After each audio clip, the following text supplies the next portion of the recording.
the United States carried out multiple massacres in the past few days in Yemen, killing many innocent civilians.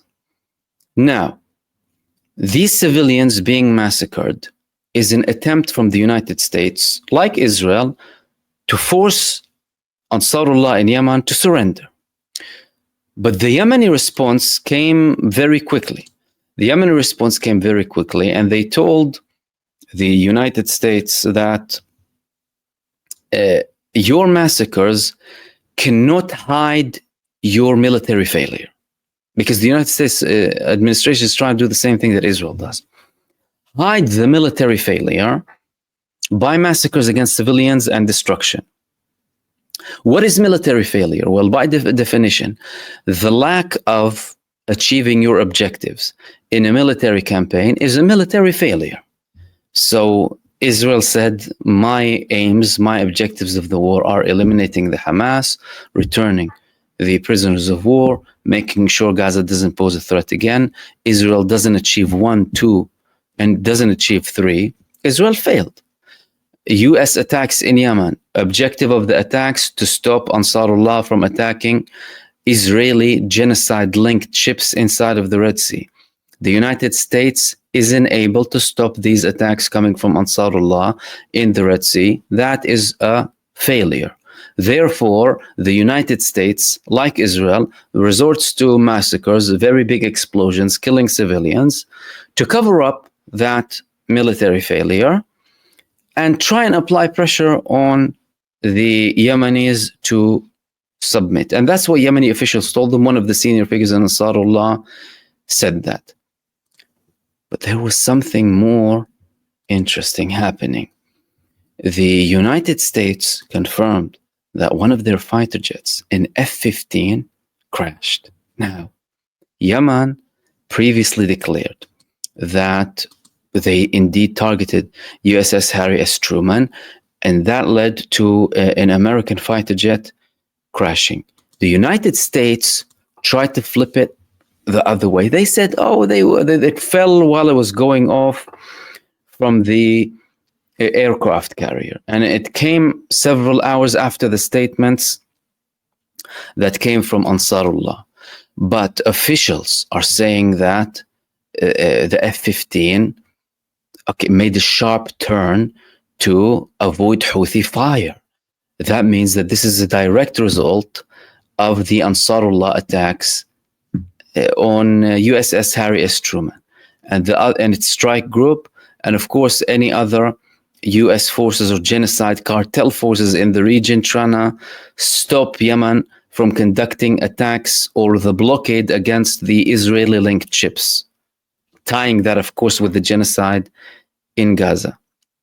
Finally, the United States is admitting that something is happening. There's so much you can hide. This is clearly showing you how effective Ansarullah's attacks are.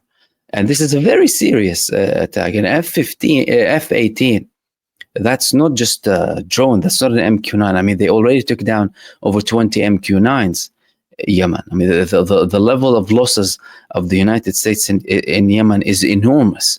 Yet they're continuing like that to burn taxpayers' money for the sake of a war criminal entity committing a genocide inside of the Gaza Strip and against a country implementing its international legal obligation. International law enables you, pushes you to have an embargo against countries committing genocide. Israel is a country committing genocide. Israel is led by a war criminal, or multiple war criminals. And if the investigation continues, you'll find hundreds, if not thousands, of convicted war criminals, everyone who participated. And Ansarullah are still carrying out these attacks. This is very far from the previous statements that the United States used to have against Yemen when they were saying that our attacks are effective and we're going to stop them, threatening Iran for having a back for Yemen, for Ansarullah.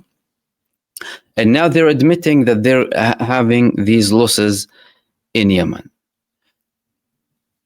Very important, very significant, shows you the level of strength and capabilities coming from Ansarullah. And it also shows you that the United States, neither the United States nor any other force really, and the United States, they failed in having a coalition. By the way, they failed in having a proper coalition to go against Yemen. They ended up being with Britain only, but now they're the only ones taking action, by the way. The United States purely, mainly US forces in the region, having to bring an aircraft carrier and another aircraft carrier and taking out another aircraft carrier. Clearly, that wouldn't work. Which leads us to the final thing that I wanted to talk to you about.